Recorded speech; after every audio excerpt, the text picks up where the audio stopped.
നമസ്കാരം. Good morning കേരളത്തിലേക്ക് പ്രേക്ഷകർക്ക് സ്വാഗതം. നല്ലൊരു ദിവസം ആശംസിക്കുകയാണ്. കഴിഞ്ഞ ദിവസം പേരാമ്പ്രയിലെ UDF മാർച്ചിനെതിരായ പോലീസ് നടപടിയിൽ വലിയ രീതിയിലുള്ള സംഘർഷമുണ്ടായി. അത് രാത്രി വൈകിയും തുടർന്നു. അതിൻ്റെ ഒരു പ്രതിഫലനം ഇന്നും തുടരും എന്നുള്ള സൂചനകൾ പുറത്തു വരികയാണ്. ഷാഫി പറമ്പിലിന് മൂക്കിന് 2 പൊട്ടലുണ്ട്. ശസ്ത്രക്രിയയെല്ലാം കഴിഞ്ഞുവെന്ന് മനസ്സിലാക്കുന്നു. വിശദമായ റിപ്പോർട്ടുകളൊക്കെ ഉണ്ട്. ഒപ്പം ശബരിമലയിലേക്ക് എത്തുകയാണെങ്കിൽ ഇനിയും അവിടെ എന്തുണ്ട്, എന്തില്ല, എന്തൊക്കെ അടിച്ചു മാറ്റി എന്നത് സംബന്ധിച്ച വിവരങ്ങളെല്ലാം അറിയേണ്ടതുണ്ട്. Justice KT Sankaran, amicus curiae, ഹൈക്കോടതി നിയോഗിച്ച അമിക്കസ് ക്യൂറി ഇന്നിപ്പോൾ ശബരിമലയിലെത്തി. അദ്ദേഹം പമ്പയിലെത്തിയിട്ടുണ്ട്. ശബരിമലയിലെത്തും. വിശദമായ കണക്കെടുപ്പുകളൊക്കെ നടക്കും. സ്ട്രോങ് റൂം തുറന്നുള്ള പരിശോധനയും ഉണ്ടാവും. റിപ്പോർട്ടുകളിലേക്ക് എത്താം. ആദ്യം തലക്കെട്ടുകൾ.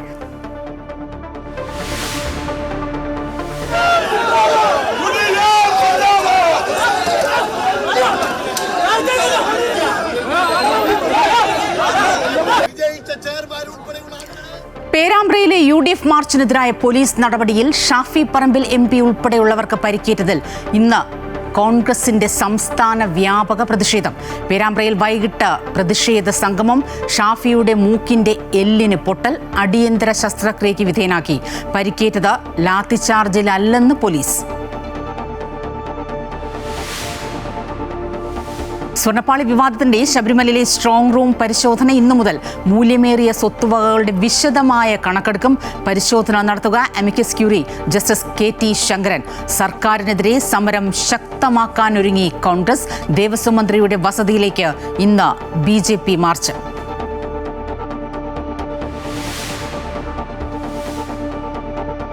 അമേരിക്കയിൽ സ്ഫോടക വസ്തു നിർമ്മാണ പ്ലാന്റിൽ വൻ സ്ഫോടനം. ഒട്ടേറെ പേർ മരിച്ചതായി റിപ്പോർട്ട്. നിരവധി പേരെ കാണാതായി. പ്രദേശത്തു നിന്നും ജനങ്ങളെ ഒഴിപ്പിച്ചു. രക്ഷാപ്രവർത്തനം പുരോഗമിക്കുന്നു. ചൈനയ്ക്കുമേൽ അധിക തീരുവ പ്രഖ്യാപിച്ച പ്രസിഡന്റ് ഡൊണാൾഡ് ട്രംപ്. നവംബർ 1 മുതൽ 100% അധിക നികുതി.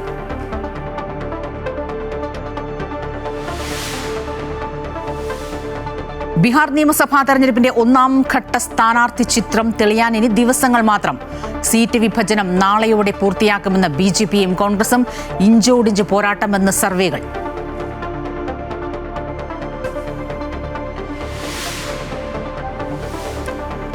ഇടുക്കി ചിന്നക്കനാലിൽ ഒറ്റയാൻ ചക്കക്കൊമ്പന്റെ ആക്രമണം രൂക്ഷം. പ്രതിഷേധവുമായി നാട്ടുകാർ. ആനയെ വെടിവെച്ചു കൊല്ലുകയോ നാട് കടത്തുകയോ വേണമെന്നാവശ്യം.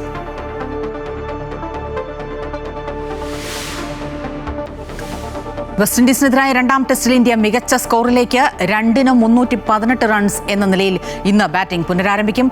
യശസ്വി ജയ്സ്വാൾ ഇരട്ട സെഞ്ചുറിക്കെതിരെ അരികെ.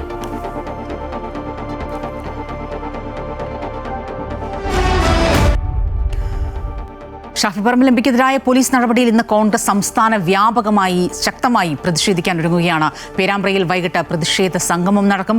KC വേണുഗോപാൽ MP സംഗമം ഉദ്ഘാടനം ചെയ്യും. ഇന്നലെ രാത്രി വൈകിയും പല സ്ഥലത്തും പ്രതിഷേധം തുടർന്നു. ഏറെ പണിപ്പെട്ടാണ് പോലീസ് പ്രതിഷേധക്കാരെ നീക്കിയത്. വിവിധ ജില്ലകളിൽ കോൺഗ്രസ് മാർച്ചിൽ സംഘർഷമുണ്ടായി. ദേശീയപാത ഉപരോധിച്ചതിനെ തുടർന്ന് ഗതാഗത തടസ്സവുമുണ്ടായി.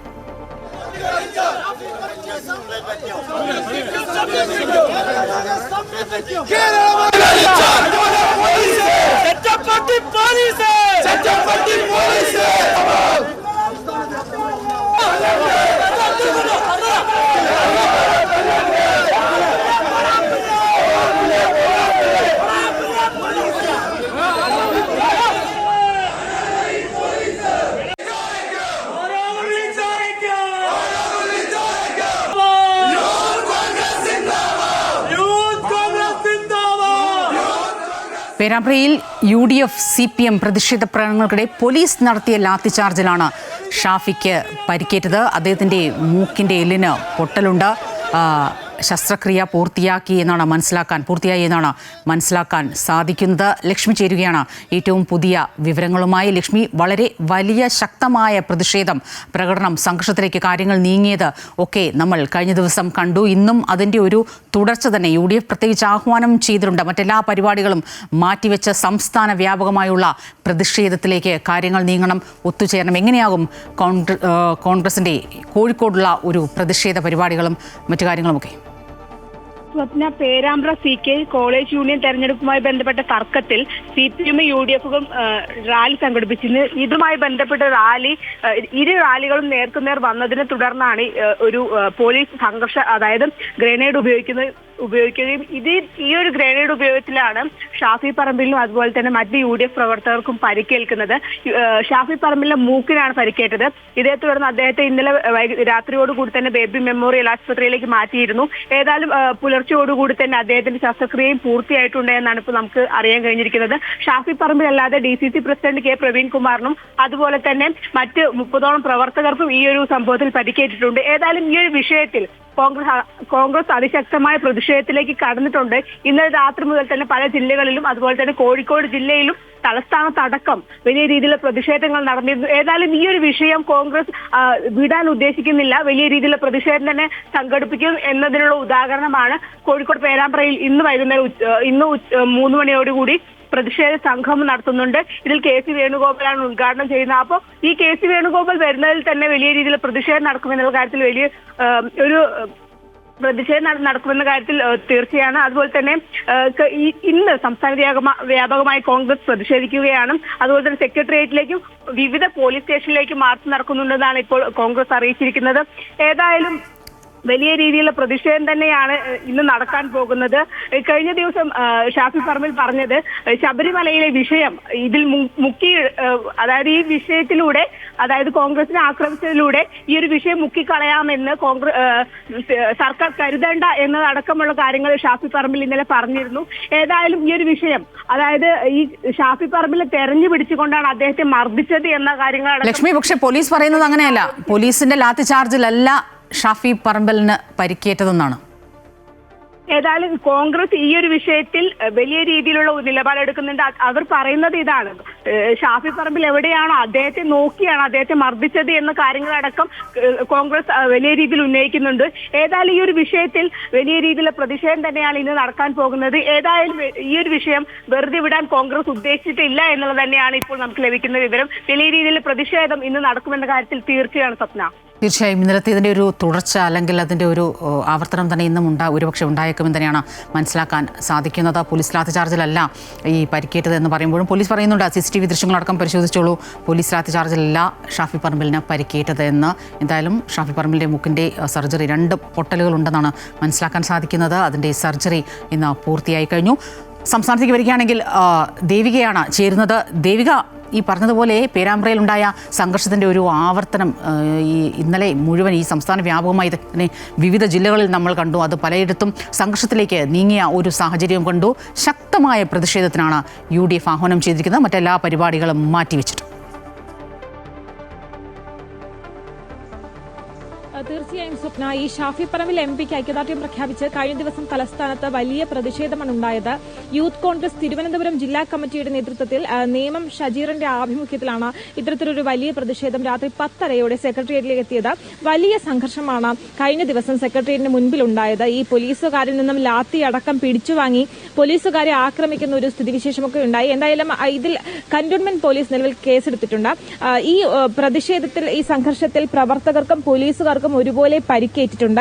ഇന്നലെ രാത്രി ഇത്തരത്തിൽ സംഘർഷത്തിനു ശേഷം ഈ പരിക്കേറ്റ പ്രവർത്തകരുമായി ഈ റോഡിൽ കുത്തിയിരുന്ന് പ്രതിഷേധിക്കുകയുണ്ടായി. അങ്ങനെ ഗതാഗതം ഏകദേശം 11:15 വരെ പൂർണ്ണമായും സ്തംഭിച്ച അവസ്ഥയിലായിരുന്നു ഉണ്ടായിരുന്നത്.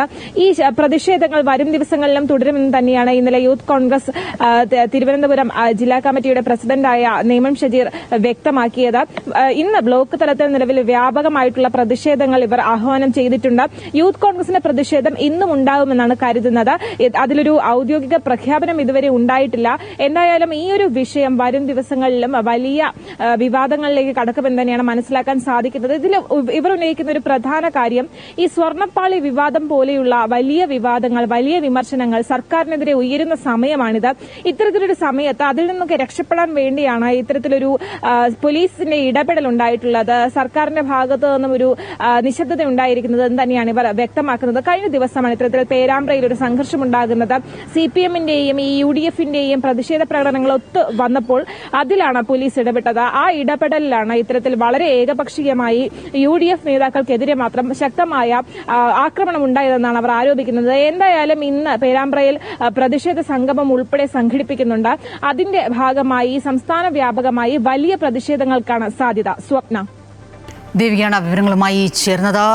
ഇന്നലെ ഉണ്ടായ സംഘർഷങ്ങളുടെ ബാക്കി പത്രമായി ഇന്നും സംസ്ഥാന വ്യാപകമായി തന്നെ വലിയ രീതിയിൽ പ്രതിഷേധത്തിന് UDF തയ്യാറെടുക്കുന്നു. സംഘർഷത്തിലേക്ക് കാര്യങ്ങൾ നീങ്ങുമോ എന്ന ആശങ്കയും നിലനിൽക്കുന്നുണ്ട്. ഇന്നലെ ഇടുക്കി തൊടുപുഴയിൽ യൂത്ത് കോൺഗ്രസ് പ്രവർത്തകർ പോലീസ് സ്റ്റേഷനിലേക്ക് കയറി പ്രതിഷേധിച്ചു. ഷാഫി പറമ്പിൽ എംപിക്ക് മർദ്ദനമേറ്റ സംഭവത്തിൽ പ്രതിഷേധിച്ചായിരുന്നു രാത്രിയിൽ യൂത്ത് കോൺഗ്രസ് പ്രവർത്തകർ പോലീസ് സ്റ്റേഷനുള്ളിലേക്ക് കയറിയത്. പ്രകടനമായെത്തിയ പ്രവർത്തകർ പോലീസ് സ്റ്റേഷന്റെ വരാന്തയിൽ മുദ്രാവാക്യം വിളിക്കുകയും പ്രതിഷേധം പ്രകടിപ്പിക്കുകയും ചെയ്തു. രണ്ടാം നിലയിലെ DYSP ഓഫീസിലേക്ക് കയറുന്ന ഗോവണിയിൽ കുത്തിയിരുന്നായിരുന്നു മുദ്രാവാക്യം വിളികളെല്ലാം. പോലീസുകാർ എണ്ണത്തിൽ കുറവായിരുന്നതിനാൽ പ്രതിരോധത്തിന് ശ്രമിച്ചില്ല. ഏതാനും സമയം മുദ്രാവാക്യം വിളിച്ചതിന് ശേഷം റോഡിലേക്ക് എത്തിയ പ്രവർത്തകർ ടയർ കത്തിച്ച് പ്രതിഷേധിച്ചു.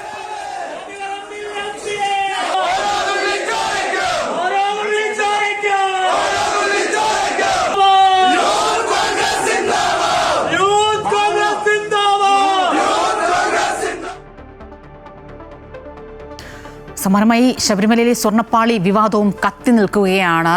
സ്വർണം കട്ട കള്ളനാരെ എന്നത് സംബന്ധിച്ച് ഇനിയും കൃത്യമായ ഒരു വ്യക്തതയിലേക്കൊന്നും കാര്യങ്ങൾ എത്തിയിട്ടില്ല. എങ്കിൽ കൂടിയും ഇനിയും അവിടെ എന്തുണ്ട്, ശബരിമലയിൽ സന്നിധാനത്ത് അയ്യപ്പന് എന്തുണ്ട് എന്തില്ല, ഇതുവരെ ഉള്ള അയ്യപ്പൻ്റെ ഈ പറഞ്ഞതുപോലെ ഉള്ള ആഭരണങ്ങളിലടക്കം അദ്ദേഹത്തിൻ്റെ സ്വത്തുക്കളിലടക്കം ഏത് രീതിയിൽ ആരൊക്കെ കൈ കടത്തി, ഇതൊക്കെ അറിയാനിരിക്കുന്ന സാഹചര്യത്തിൽ നിന്നിപ്പോൾ ഹൈക്കോടതി നിയോഗിച്ച അമിക്കസ് ക്യൂറി പരിശോധന തുടങ്ങുകയാണ്. സ്ട്രോങ് റൂം തുറന്നുള്ള പരിശോധനയാണ്. വിവരങ്ങളുമായി കണ്ണൻ പത്തനംതിട്ടയിൽ നിന്ന് ചേരുകയാണ്. Kannan, amicus curiae KT Sankaran ഇപ്പോൾ പമ്പയിലെത്തി. അദ്ദേഹം എപ്പോൾ സന്നിധാനത്തേക്ക് എത്തിച്ചേരും? ഈ സ്ട്രോങ് റൂം തുറന്നുള്ള പരിശോധന എന്ന് പറയുമ്പോൾ ഇനിയും സന്നിധാനത്ത് നിന്ന് അയ്യപ്പൻ്റെ സ്വത്തിൽ നിന്ന് എന്തൊക്കെ കട്ടു, എന്തൊക്കെ ബാക്കിയുണ്ട് എന്നതടക്കമുള്ള ഒരു വിശദമായ കണക്കെടുപ്പ് തന്നെ നടക്കാനിരിക്കുകയാണ്. അതേ സ്വപ്ന, ഇന്നലെ വൈകിട്ട് രാത്രി 9 മണിയോടുകൂടിയാണ് ഹൈക്കോടതി നിയോഗിച്ച അമിക്കസ് ക്യൂറി KT ശങ്കരൻ പമ്പയിലെത്തിയത്. അദ്ദേഹം ഇപ്പോൾ പമ്പയിലെ ദേവസ്വം ഗസ്റ്റ് ഹൗസിൽ തുടരുകയാണ്. അല്പസമയത്തിനകം അദ്ദേഹം സന്നിധാനത്തേക്ക് മല കയറും. ഏതാണ്ട് 11 മണിയോടെയാണ് സന്നിധാനത്ത് ഈ പരിശോധനകൾ ആരംഭിക്കുക. സന്നിധാനത്തെ വിവാദത്തിലുള്ള സ്വർണ്ണപ്പാളി ഉൾപ്പെടെ പരിശോധിക്കും. മാത്രമല്ല, ശബരിമലയിലെ സ്ട്രോങ് റൂമിൽ ഇനി എന്തൊക്കെയാണ് അവിടെ സൂക്ഷിച്ചിട്ടുള്ളത്, എന്തൊക്കെ മൂല്യമുള്ള വസ്തുക്കൾ എന്തൊക്കെയാണ്, എത്ര അതിന്റെ തൂക്കം, അളവ്, അവിടെ ഇനിയും ഏതെങ്കിലും കാണാതെ പോയിട്ടുണ്ടെങ്കിൽ അത്തരത്തിൽ എന്തൊക്കെയാണുള്ളത്, അത്തരത്തിൽ പരിശോധനകൾ നടത്തും.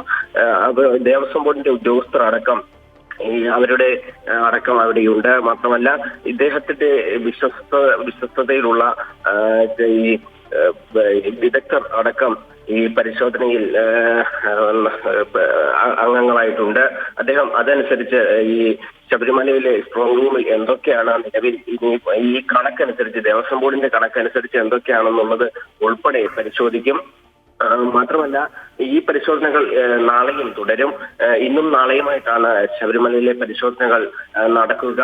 വിശദമായ പരിശോധനകൾക്ക് ശേഷം ശബരിമലയിലെ മൂല്യമേറിയ വസ്തുക്കൾ ഉൾപ്പെടെ സൂക്ഷിച്ചിരിക്കുന്ന ആറന്മുളയിലെ സ്ട്രോങ് റൂമും മറ്റന്നാൾ, അതായത് തിങ്കളാഴ്ച പരിശോധിക്കും.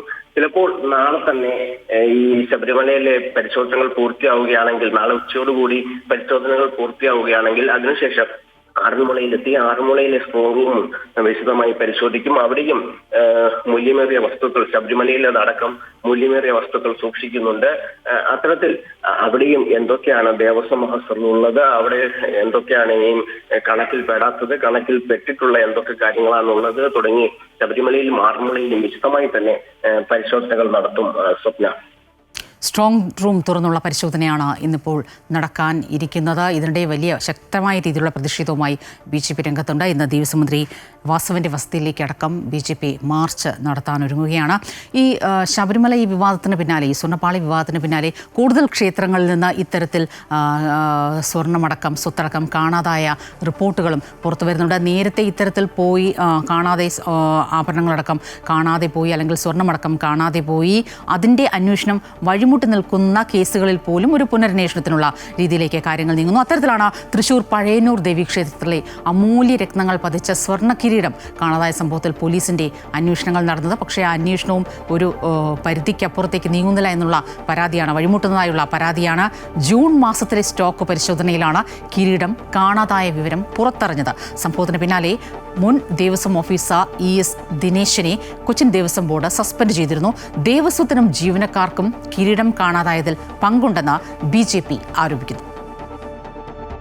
നൂറ്റാണ്ടുകൾ പഴക്കമുള്ളതും കൊച്ചി രാജവംശവുമായി ബന്ധപ്പെട്ടതുമായ പഴയന്നൂർ ദേവീക്ഷേത്രത്തിലെ അമൂല്യ കിരീടമാണ് കാണാതായത്. ഈ മാസം 14-ന് പുതിയ ദേവസ്വം ഓഫീസർ ചുമതലയേറ്റപ്പോൾ നടത്തിയ സ്റ്റോക്ക് പരിശോധനയിലാണ് കിരീടം കാണാതായതായി വ്യക്തമായത്. എന്നാൽ ഇക്കാര്യം ദേവസ്വം ഭാരവാഹികളും ക്ഷേത്രോപദേശക കമ്മിറ്റിയും രഹസ്യമായി സൂക്ഷിച്ചെങ്കിലും ഭക്തർ പരാതി ഉന്നയിച്ചതോടെയാണ് മോഷണ വിവരം പുറത്തറിയുന്നത്. ഇതിനു പിന്നാലെ കൊച്ചിൻ ദേവസ്വം ബോർഡ് വിജിലൻസ് വിഭാഗം നടത്തിയ പരിശോധനയിലാണ് കിരീടം മോഷണം പോയതായി സ്ഥിരീകരിച്ചത്. സംഭവത്തിന് പിന്നാലെ മുൻ ദേവസ്വം ഓഫീസർ ES ദിനേശിനെ കൊച്ചിൻ ദേവസ്വം ബോർഡ് സസ്പെൻഡ് ചെയ്തിരുന്നു. കള്ളന്മാർ കപ്പലിൽ തന്നെയാണെന്നും സംഭവത്തിൽ ഉടൻ ശക്തമായ പ്രതിഷേധം ആരംഭിക്കുമെന്നും BJP അറിയിച്ചു.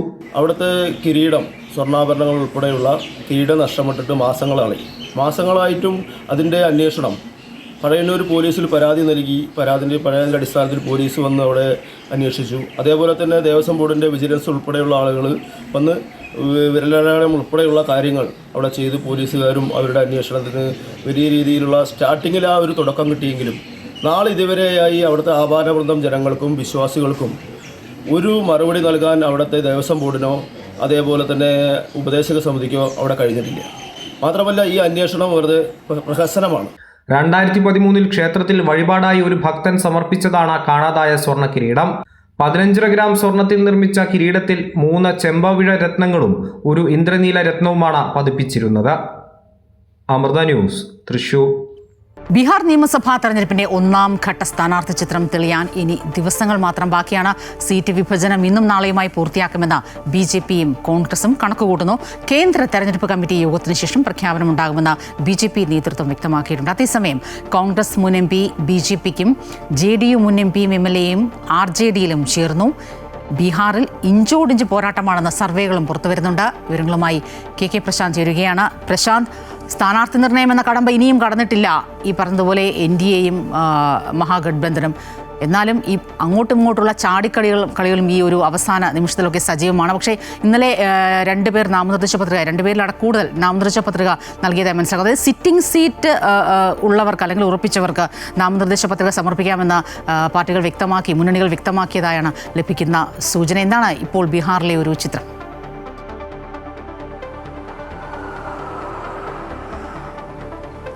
സ്വപ്ന, 2 ദിവസത്തിനുള്ളിൽ കാര്യങ്ങൾ വ്യക്തമാകുമെന്നുള്ളതാണ് നേതൃത്വങ്ങൾ വ്യക്തമാക്കുന്നത്. BJPയെ സംബന്ധിച്ച് ഇന്നും നാളെയുമായി തെരഞ്ഞെടുപ്പ് കമ്മിറ്റി യോഗങ്ങൾ, തെരഞ്ഞെടുപ്പ് നിരീക്ഷകരുടെയൊക്കെ തന്നെ യോഗങ്ങൾ ചേരുന്നുണ്ട്. അവർ നൽകുന്ന പട്ടിക അംഗീകരിച്ച ദേശീയ നേതൃത്വം സ്ഥാനാർത്ഥികളെ പ്രഖ്യാപിക്കും എന്നുള്ളതാണ് BJP സംസ്ഥാന അധ്യക്ഷനടക്കം വ്യക്തമാക്കിയിട്ടുള്ളത്. അവസാനവട്ട ചർച്ചകൾ പൂർത്തിയാകുന്നു. സീറ്റ് വിഭജന കാര്യത്തിൽ കൂടി ചില വ്യക്തതകൾ വരാനുണ്ട്. അതിൽ ദേശീയ നേതൃത്വമാണ് നിലപാടുകൾ എടുക്കേണ്ടത് എന്നുള്ളതാണ് വ്യക്തമാക്കിയത്. ഇതിൽ തന്നെ പ്രധാനപ്പെട്ട കാര്യം JDUവും BJPയും തമ്മിലുള്ള പ്രധാനമായും ബീഹാറിൽ ഭരണപക്ഷത്ത് തർക്കം നിൽക്കുന്ന LJPയുടെ സീറ്റ് സംബന്ധിച്ചാണ്. ഏതായാലും 40 സീറ്റെങ്കിലും ലഭിക്കണമെന്നൊരു വാശി LJP മുന്നോട്ട് വയ്ക്കുന്നു. നേരത്തെ നമുക്കറിയാം പ്രശാന്ത് കിഷോറിന്റെ പാർട്ടിയുമായി LJP ചർച്ച നടത്തിയതൊക്കെ നമ്മൾ കണ്ടതാണ്. അതിനുശേഷം വീണ്ടും NDAയുടെ ഭാഗത്ത് തന്നെ ഉറച്ചു നിൽക്കാൻ ചിരാഗ് പാസ്വാൻ തീരുമാനിക്കുകയും ഒക്കെ ചെയ്തിരുന്നു. ആ ഒരു സാഹചര്യത്തിൽ തന്നെ ഈ സീറ്റ് വിഭജന കാര്യത്തിൽ നിർണായക തീരുമാനമുണ്ടാകേണ്ടത് ഇത്തരമൊരു സാഹചര്യത്തിലാണ് എന്നുള്ളതാണ് പ്രധാനപ്പെട്ട കാര്യം. അതുകൊണ്ട് തന്നെ സ്വാഭാവികമായും ഇത്തരം ചില ചർച്ചകൾ ഈ ഘട്ടത്തിൽ മുന്നോട്ട് പോകുകയും ഒക്കെ ചെയ്യുന്നുണ്ട്. മറ്റൊരു പ്രധാനപ്പെട്ട കാര്യം എന്ന് പറയുന്നത് ഈ അവസാന ഇങ്ങനെ നിർണായക നീക്കങ്ങളിലേക്ക് കടക്കുമ്പോഴാണ് മുൻപ് MLA-മാരും MP-മാരുമായിരുന്ന ആളുകൾ പാർട്ടി മാറുന്ന ഒരു സാഹചര്യം കൂടി ഇപ്പോൾ ബീഹാറിൽ ഉടലെടുത്തുണ്ട്. കോൺഗ്രസിന്റെ MP ആണ് അജയ് നിഷാദാണ് ഇപ്പോൾ BJP-യിലേക്ക് എത്തിയിട്ടുള്ളത്. അദ്ദേഹം നേരത്തെ BJP-യുടെ ഭാഗമായിരുന്നു. സീറ്റ് നിഷേധിച്ചതിനെ തുടർന്ന് പിന്നീട് കോൺഗ്രസ് ടിക്കറ്റ് മത്സരിക്കുകയും MP ആകുകയും ചെയ്തു. മുസഫർപൂറിൽ നിന്നാണ് അദ്ദേഹം മത്സരിച്ച് ജയിച്ചത്. ഇതിലൊരു പ്രധാനപ്പെട്ട കാര്യം, അദ്ദേഹത്തിന് വലിയ സ്വാധീനമുള്ള ഒരു സ്ഥലമാണ് ഈ മുസഫർപൂർ. അതുകൊണ്ട് തന്നെ സ്വാഭാവികമായും അവിടെ നിന്നൊരു നേതാവ് വീണ്ടും BJP-യിലേക്ക് എത്തുമ്പോൾ ആ മണ്ഡലത്തിലടക്കം വിവിധ സ്ഥലങ്ങളിൽ വലിയ സ്വാധീനമുണ്ടാക്കാൻ കഴിയുമെന്നാണ് BJP വ്യക്തമാക്കുന്നത്. ഇതിനിടയിൽ തന്നെയാണ് നേരത്തെ ഉണ്ടായിരുന്ന ഒരു MP-യും മുൻ MLA-യും ഒക്കെ തന്നെ RJD-യിലേക്കും പോകുന്നു. അവരടക്കം തന്നെ വ്യക്തമാക്കിയത് JDU ഒരു വ്യക്തിയുടെ തീരുമാനങ്ങൾക്കനുസരിച്ച് മുന്നോട്ട് പോകുന്ന സാഹചര്യം ഉണ്ടാകും. മാത്രമല്ല ഈ തെരഞ്ഞെടുപ്പ് കഴിയുമ്പോൾ BJP-ക്ക് പൂർണ്ണമായും കീഴ്പ്പെടേണ്ട സാഹചര്യം ഉണ്ടാകും. അതുകൊണ്ട് തങ്ങൾ മാറുന്നു എന്നുള്ളതാണ്. പക്ഷേ ഇതിന്റെ ഒരു പ്രധാനപ്പെട്ട വസ്തുത എന്ന് പറയുന്നത് ഈ സീറ്റുകൾ പലർക്കും ഇപ്പോൾ സീറ്റ് മോഹികളായി നിരവധി നേതാക്കളുള്ള ബീഹാറിൽ സ്വാഭാവികമായും സീറ്റ് നിഷേധം ഉണ്ടാകാനുള്ള സാധ്യതയുണ്ട്. കഴിഞ്ഞ ദിവസം കോൺഗ്രസിന്റെ തെരഞ്ഞെടുപ്പ് കമ്മിറ്റി യോഗം നടന്ന സമയത്ത് തന്നെ വലിയ രീതിയിലുള്ള പ്രതിഷേധം ആ ACC ആസ്ഥാനത്തിന് മുൻപിലുണ്ടായിരുന്നു. ചിലർ നേതാക്കൾ ഇറങ്ങി വരുമ്പോൾ അദ്ദേഹത്തിന് സീറ്റ് ശരിയായില്ല, അവിടെ നൽകേണ്ടിയിരുന്നില്ല എന്ന പരസ്യമായ വിമർശനം ഉന്നയിക്കുന്നതൊക്കെ നമ്മൾ കണ്ടതാണ്. അതോടൊപ്പം തന്നെ പ്രധാനപ്പെട്ട മറ്റൊരു കാര്യം എന്ന് പറയുന്നത് ചില സർവേകൾ പുറത്തു വരുന്നുണ്ട്. ആ സർവേ പ്രകാരമാണെങ്കിൽ NDA സഖ്യം അധികാരം നിലനിർത്തുമെന്നുള്ളതാണ് വ്യക്തമാക്കുന്നത്. പക്ഷേ ഒരു നേരിയ വ്യത്യാസം മാത്രമാണ് അപ്പോഴും കാണുന്നത്. 40%-ലധികം സാധ്യതയാണ് NDA സഖ്യത്തിന് ഭരണം നിലനിർത്താൻ പറയുന്നത്. പക്ഷേ 38%-ൽ താഴെ 38%-ലേക്കാണ് RJD-യുടെ സാധ്യത. 17%, അതാണ് ഏറ്റവും ശ്രദ്ധേയമായ കാര്യം. 17%-ലധികം വോട്ടുകൾ നേടുകയും അതിനൊരു നിർണായക ശക്തിയായി പ്രശാന്ത് കിഷോറിന്റെ ജൻസൂരജ് പാർട്ടി എത്തുകയും ചെയ്യുമെന്ന് പറയുമ്പോൾ സ്വാഭാവികമായി നമുക്ക് മനസ്സിലാക്കാം പല മണ്ഡലങ്ങളിലും നിലവിൽ പ്രതീക്ഷിക്കുന്ന സീറ്റുകൾ ഓരോ പാർട്ടിക്കും കിട്ടാത്ത സാഹചര്യം ഉണ്ടാകും. പല നേതാക്കളും പരാജയപ്പെടുന്ന സാഹചര്യങ്ങളിലേക്ക് തന്നെ കാര്യങ്ങളെത്താം. അതുകൊണ്ട് വളരെ ജാഗ്രതയോടുകൂടി തന്നെയാണ് ഇപ്പോൾ ഈ ഘട്ടത്തിൽ സ്ഥാനാർത്ഥി നിർണയം മുന്നോട്ട് പോകുന്നത്. സ്വപ്ന, പ്രശാന്താണ് വിവരങ്ങളുമായി ചേർന്നത്. മുന്നണികൾക്ക് അഭിമാന പോരാട്ടമായി മാറുകയാണ് ബീഹാറിലെ തെരഞ്ഞെടുപ്പ്. അന്തർദേശീയ വാർത്തകളിലേക്ക് വരുമ്പോൾ അമേരിക്കയിലെ സ്ഫോടക വസ്തു നിർമ്മാണ കേന്ദ്രത്തിൽ പൊട്ടിത്തെറിയുണ്ടായി എന്ന റിപ്പോർട്ടുകൾ വരുന്നു. നിരവധി പേർ മരിക്കുകയും ചിലരെ കാണാതാവുകയും ചെയ്തു. ഏതാണ്ട് 19ഓളം പേർ മിസ്സിംഗ് ആണ് എന്നാണ് BBC ഒക്കെ പുറത്തുവിടുന്ന വിവരം. നാഷ്വില്ലിൻ്റെ തെക്ക് പടിഞ്ഞാറ് ഭാഗത്തുള്ള ഹിക്മാനിലെ അക്യൂറേറ്റ് എനർജി സിസ്റ്റം ഫാക്ടറിയിലാണ് സ്ഫോടനമുണ്ടായത്. ഈ ആർമിയുടെ അതായത് പട്ടാളത്തിൻ്റെ അതായത് അവരുടെ ആയുധ നിർമ്മാണത്തിൻ്റെ ഭാഗമായി പ്രവർത്തിക്കുന്ന ഒരു ഫാക്ടറിയാണ് ഇത്. അവിടെയാണ് ഈ സ്ഫോടനമുണ്ടായത്. പക്ഷേ അതിലെ രക്ഷാപ്രവർത്തനം നടത്തുന്നതിനോ ആ പ്രദേശത്തേക്ക് കടക്കുന്നതിനോ വലിയ രീതിയിലുള്ള വെല്ലുവിളികളാണ് രക്ഷാപ്രവർത്തകർ നേരിടുന്നത്. വലിയ സ്ഫോടനങ്ങൾ ഒക്കെ ഉണ്ടായ ഒരു സാഹചര്യം. തീ ഇപ്പോഴും നല്ല രീതിയിൽ കത്തുന്നുണ്ട്. ഇത് രക്ഷാപ്രവർത്തനത്തെയും വലിയ രീതിയിൽ ബാധിക്കുന്നുവെന്ന സൂചനകൾ പുറത്തുവരുന്നു. മരണം സംബന്ധിച്ച് കൃത്യമായ വിവരങ്ങളും റിപ്പോർട്ടുകളൊന്നും ഇപ്പോഴും പുറത്ത് വന്നിട്ടില്ല.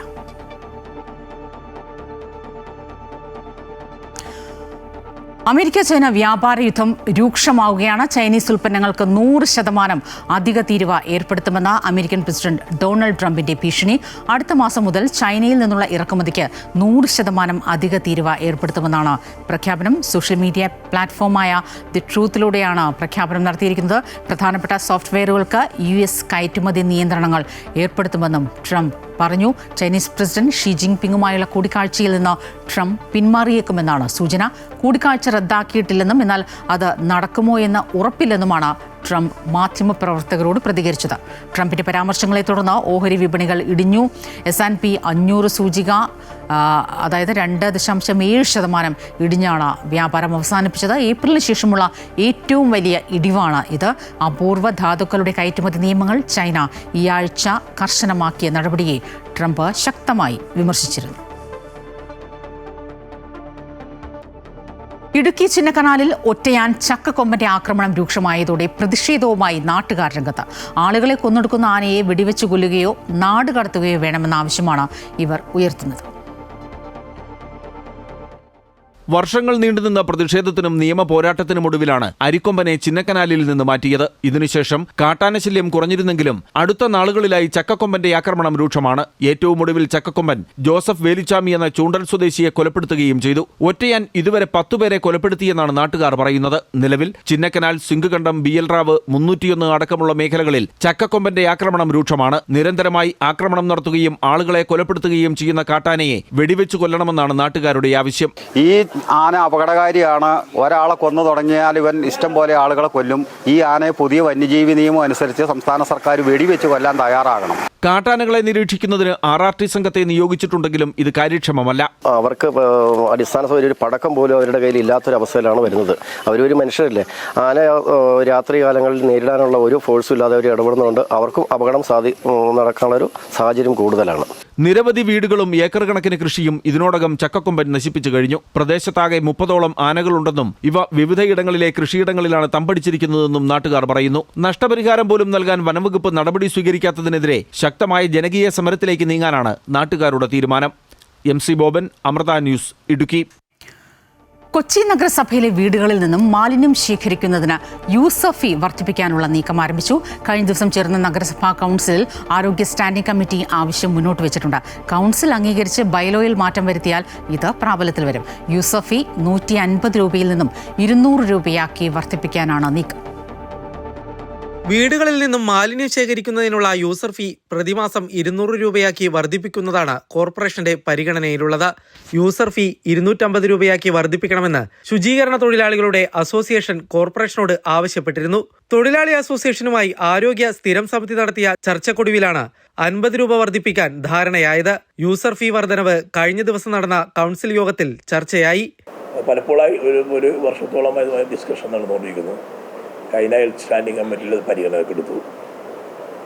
അത്തരം ചർച്ച ചെയ്യുന്ന അടിസ്ഥാനത്തിൽ അഭിപ്രായ വ്യത്യാസങ്ങളുണ്ടെങ്കിലും 250 200 ആക്കാൻ വേണ്ടിയുള്ളൊരു തീരുമാനം. പക്ഷേ നമ്മൾ ചെറിയ ബോഡിയാണ് സ്റ്റാൻഡിംഗ് കമ്മിറ്റിയൊന്നും.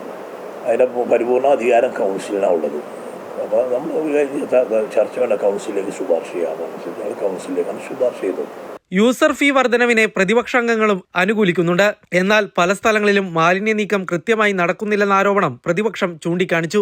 മാലിന്യ നീക്കത്തിൽ വീഴ്ച വരുത്തുന്ന ശുചീകരണ തൊഴിലാളികൾക്കെതിരെ നടപടിയെടുക്കുമെന്ന് ആരോഗ്യകാര്യ സ്ഥിരം സമിതി ചെയർമാൻ പറഞ്ഞു. നമ്മൾ പറയുന്ന രീതിയിൽ പെർഫെക്റ്റ് ആയിട്ട് ഹാൻഡിൽ ചെയ്യുന്നില്ല. ഒരു പരാതിയാണ്, യാഥാർത്ഥ്യമാണത്. നമുക്കൊരിക്കലും മറച്ചു വെക്കാൻ സാധ്യത. നമ്മൾ പറയുന്ന രീതിയിൽ നമ്മൾ എന്താണ് ഹരിതകർമ്മസേന ഉത്തരവാദിത്വം, ആ ഉത്തരവാദിത്വം പരിപൂർണമായിട്ട് നിറവേറ്റണമെന്നുള്ളതാണ് എൻ്റെ അഭിപ്രായം. അങ്ങനെ നിറവേറ്റാത്ത ആളുകളിൽ നടപടിയെടുക്കണമെന്നാണ്. ഹരിതകർമ്മസേന എങ്ങനെ രൂപീകരിച്ചു എന്നുള്ള ഗവൺമെൻറ് ജിയോ, ഹരിതകർമ്മസേന തെറ്റ് ചെയ്താൽ എങ്ങനെ നടപടി സ്വീകരിക്കുന്നത് അതേ ജിയോ തന്നെ ഉണ്ട്. യൂസർ ഫീ വർധനവ് നഗരസഭ കൗൺസിൽ അംഗീകരിച്ചാലും ബൈലോയിൽ മാറ്റം വരുത്തിയാലേ ഇത് നടപ്പിലാകൂ. ഇതിനായി ആദ്യം സർക്കാരിനെ ഇക്കാര്യം അറിയിക്കണം. സർക്കാർ തീരുമാനം ഹൈക്കോടതി കൂടി അംഗീകരിച്ചാൽ യൂസർ ഫീ വർധനവ് ഉണ്ടാകും. നിലവിൽ മാലിന്യ ശേഖരണത്തിന് 150 രൂപയാണ് പ്രതിമാസം ഓരോ വീടുകളിൽ നിന്നും ഈടാക്കുന്നത്. അമൃത ന്യൂസ്, കൊച്ചി. കൊച്ചി കുണ്ടന്നൂരിൽ തോക്കു ചൂണ്ടി 80 ലക്ഷം കവർന്ന കേസിൽ മുഖംമൂടി ധരിച്ചെത്തിയ പ്രതികൾക്കായി പോലീസ് അന്വേഷണം തുടരുന്നു. ഇവർക്കായി പ്രത്യേക സംഘം സംസ്ഥാനത്തിന് പുറത്തേക്കും അന്വേഷണം വ്യാപിപ്പിക്കുകയാണ്. കേസിൽ നിലവിൽ 7 പേരാണ് പിടിയിലായിട്ടുള്ളത്. കിരൺ ചേരുന്നു വിവരങ്ങളുമായി. കിരൺ, ഇപ്പോൾ ഈ 7 പേർ പിടിയിലായിട്ടുണ്ട് എങ്കിൽ കൂടിയും ഇത് ആസൂത്രണം ചെയ്ത, അല്ലെങ്കിൽ ഈ മോഷണം ആസൂത്രണം ചെയ്ത, അക്രമം ആസൂത്രണം ചെയ്തവരിലേക്ക് കൃത്യമായി ഇനിയും എത്താൻ സാധിച്ചിട്ടില്ല. അന്വേഷണം ഏത് രീതിയിൽ മുന്നോട്ട് പോകുന്നു? ഈ പ്രതികൾ ഒരുപക്ഷെ സംസ്ഥാനത്തിന് പുറത്തേക്ക് കടന്നേക്കാമെന്ന നിഗമനത്തിലാണോ പോലീസ്?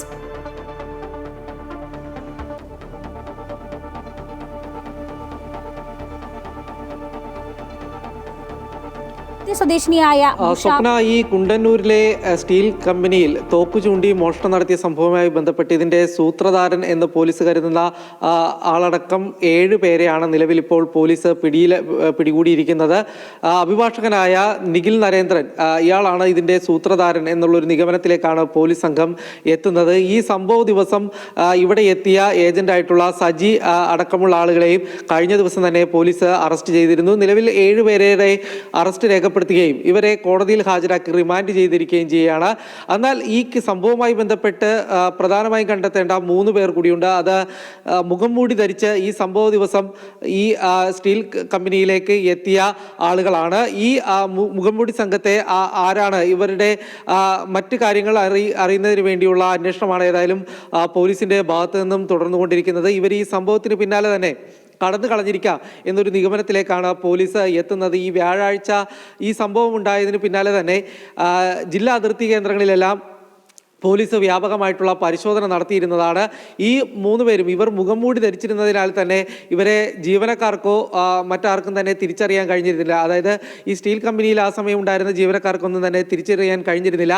CCTV കേന്ദ്രീകരിച്ച് നടത്തിയ പരിശോധനയിലും ഇവരെ കണ്ടെത്താൻ കഴിഞ്ഞിരുന്നില്ല. ഇത് തന്നെയാണ് ഒരു പ്രധാന വെല്ലുവിളിയായി തന്നെ തുടരുന്നത്. ഏതായാലും നിലവിലിപ്പോൾ അറസ്റ്റിലുള്ള ആളുകളെ ചോദ്യം ചെയ്തുകൊണ്ട് തന്നെ ഇവരിലേക്ക് എത്തുന്നതിന് വേണ്ടിയുള്ള നീക്കമാണ് പോലീസ് സംഘത്തിൻ്റെ ഭാഗത്തു നിന്നും ഉണ്ടാകുന്നത്. ഇവർ സംസ്ഥാനത്തിന് പുറത്തേക്ക് കടന്നിരിക്കാം എന്നുള്ളൊരു നിഗമനം കൂടി പോലീസിൻ്റെ ഭാഗത്തു നിന്നും ഉണ്ടാകുന്നത് കൊണ്ട് സംസ്ഥാനത്തിന് പുറത്തുകൂടി ഏതായാലും വ്യാപകമായിട്ടുള്ള തിരച്ചിൽ പോലീസ് സംഘം ആരംഭിച്ചിട്ടുണ്ട്. സ്വപ്ന.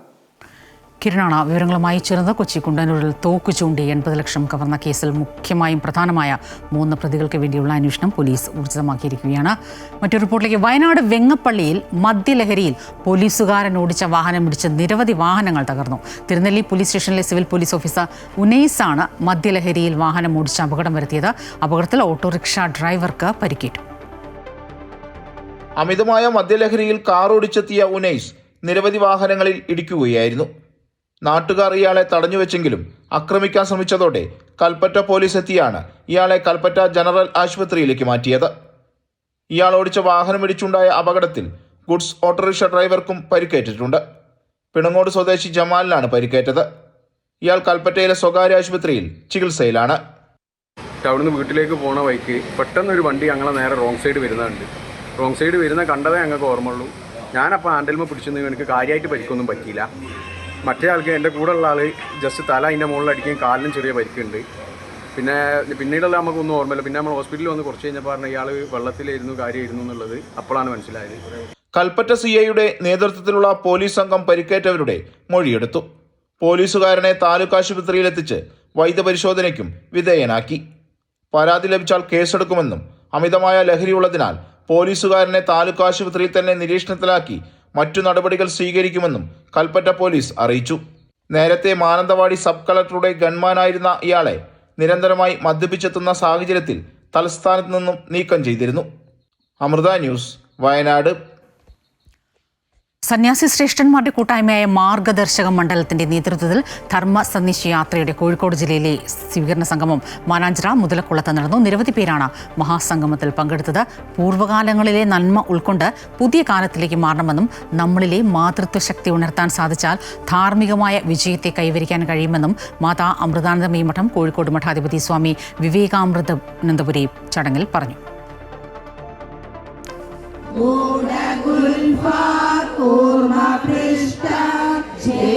അമ്മമാരുടെ ലളിതാ സഹസ്രനാമ പാരായണത്തിലൂടെയാണ് ധർമ്മ സന്ദേശയാത്രയുടെ കോഴിക്കോട് ജില്ലയിലെ സ്വീകരണ മഹാസംഗമം ആരംഭിച്ചത്.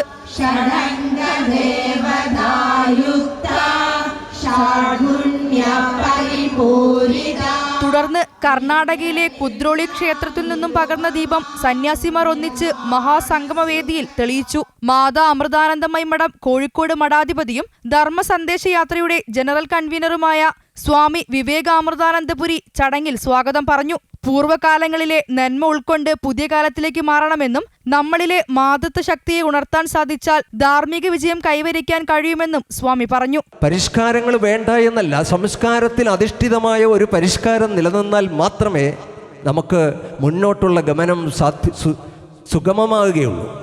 അപ്പം അത്തരം ഒരു പോക്കിന് നമ്മൾ തയ്യാറെടുക്കണം. പരിപാടിയിൽ കൊളത്തൂർ അദ്വൈതാശ്രമ മഠാധിപതിയും മാർഗദർശക മണ്ഡലം സംസ്ഥാന അധ്യക്ഷനുമായ സ്വാമി ചിദാനന്ദപുരി ധർമ്മ സന്ദേശം നൽകി. വേദം സമ്പന്നമായ സമാജത്തെയാണ് മുന്നോട്ട് വെച്ചത്.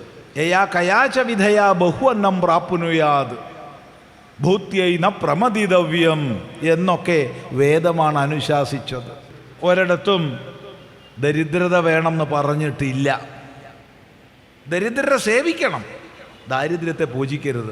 വിവിധ ആശ്രമങ്ങളിലെ സന്യാസിമാരും ധർമ്മ സന്ദേശയാത്രയുടെ കോഴിക്കോട് സ്വാഗത സംഘം അധ്യക്ഷൻ ആധ്യാത്മിക ആചാര്യൻ AKB നായരും സംഗമത്തിൽ സന്നിഹിതരായി. അമൃത ന്യൂസ്, കോഴിക്കോട്. മാതാമൃതാനന്ദമയി മഠം പാലക്കാട് മഠാധിപതി സ്വാമി പ്രണവാമൃതാനന്ദപുരിയുടെ നിർദ്ദേശാനുസരണം തൃശൂർ തിരുവല്ലുവാമല സത്സംഗ സമിതിയിൽ സദ്ഗുരു ശ്രീമാതാ അമൃതാനന്ദമയി ദേവിയുടെ 72ാം ജന്മദിനം ആഘോഷിച്ചു.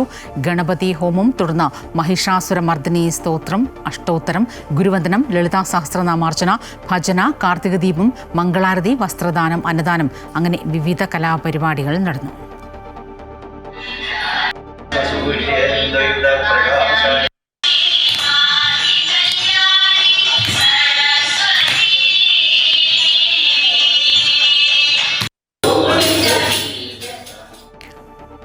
കള്ളപ്പണം വെളുപ്പിക്കൽ കേസ് അന്വേഷണവുമായി ബന്ധപ്പെട്ട് ഹാജരാകാൻ മുഖ്യമന്ത്രി പിണറായി വിജയന്റെ മകൻ വിവേക് കിരണിന് എൻഫോഴ്സ്മെന്റ് ഡയറക്ടറേറ്റ് സമൻസ് അയച്ചതുമായി ബന്ധപ്പെട്ട രേഖ പുറത്ത്. വടക്കഞ്ചേരിയിലെ ലൈഫ് മിഷൻ ഭവന പദ്ധതിയിൽ ക്രമക്കേട് കണ്ടെത്തിയതിന്റെ ഭാഗമായിട്ടാണ് ED സമൻസ് അയച്ചത് എന്നാണ് വിവരം. വിവരങ്ങളുമായി ദേവിക ചന്ദ്രൻ ചേരുന്നു. ദേവിക, ഈ വിവേക് കിരണിനോട് എപ്പോൾ ഹാജരാകാനാണ് ED ആവശ്യപ്പെട്ടിരിക്കുന്നത്? എന്താണ് രേഖയിൽ പറയുന്ന കാര്യങ്ങൾ? സ്വപ്ന, നമുക്കറിയാം മുഖ്യമന്ത്രിയുടെ വിശ്വസ്തനായിരുന്ന ശിവശങ്കറിന്റെ അറസ്റ്റ് വരെ നീണ്ട ലൈഫ് മിഷൻ അന്വേഷണമാണ്. അത് ഒരു ഘട്ടത്തിൽ ഈ ക്ലിഫ് ഹൗസിലേക്കും മുഖ്യമന്ത്രിയുടെ മകനിലേക്കും വരെ എത്തിയതിന്റെ രേഖകളാണ് ഇപ്പോൾ പുറത്തു വന്നിരുന്നത്. നയതന്ത്ര സ്വർണ്ണക്കടത്ത് കേസ് അന്വേഷണത്തിനിടെ ഈ വടക്കാഞ്ചേരിയിലെ ലൈഫ് മിഷൻ ഭവന പദ്ധതിയിലെ ക്രമക്കേട് കണ്ടെത്തിയ ED അതിന്റെ ഭാഗമായിട്ടാണ് ഈ സമൻസ് അയച്ചിട്ടുള്ളതെന്നാണ് നമുക്ക് മനസ്സിലാക്കാൻ സാധിക്കുന്നത്. അന്നത്തെ ED കൊച്ചി അസിസ്റ്റന്റ് ഡയറക്ടർ ആയിരുന്ന PK ആനന്ദാണ് ഈ സമൻസ് അയച്ചിട്ടുള്ളത്.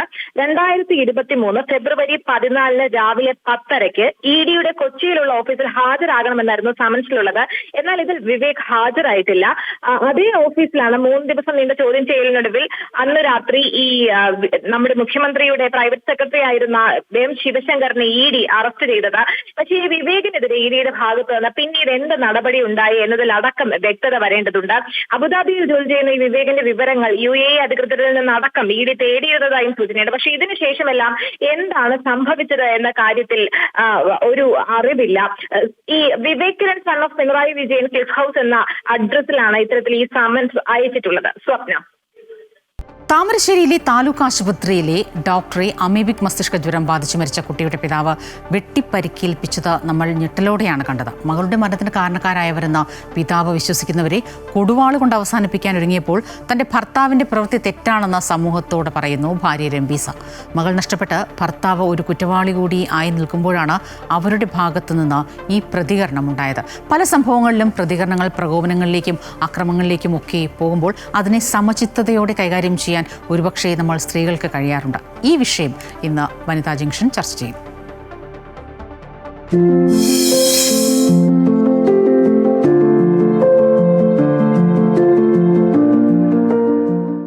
നമസ്കാരം, വനിതാ ജംഗ്ഷനിലേക്ക് സ്വാഗതം. താമരശ്ശേരിയിലെ താലൂക്ക് ആശുപത്രിയിലെ ഡോക്ടറെ അമീബിക് മസ്തിഷ്ക ജ്വരം ബാധിച്ച് മരിച്ച കുട്ടിയുടെ പിതാവ് വെട്ടിപ്പരിക്കേൽപ്പിച്ചത് ഞെട്ടലോടെയാണ് നമ്മൾ കണ്ടത്. മകളുടെ മരണത്തിന് കുറ്റക്കാരായവരെന്ന് പിതാവ് വിശ്വസിക്കുന്നവരെ കൊടുവാളുകൊണ്ട് അവസാനിപ്പിക്കാൻ ഒരുങ്ങിയപ്പോൾ തന്റെ ഭർത്താവിന്റെ പ്രവൃത്തി തെറ്റാണെന്ന് സമൂഹത്തോട് പറയുന്നു ഭാര്യ രംഭീസ. മകൾ നഷ്ടപ്പെട്ട് ഭർത്താവ് ഒരു കുറ്റവാളി കൂടിയായി നിൽക്കുമ്പോഴാണ് അവരുടെ ഭാഗത്തു നിന്ന് ഈ പ്രതികരണം വരുന്നത്.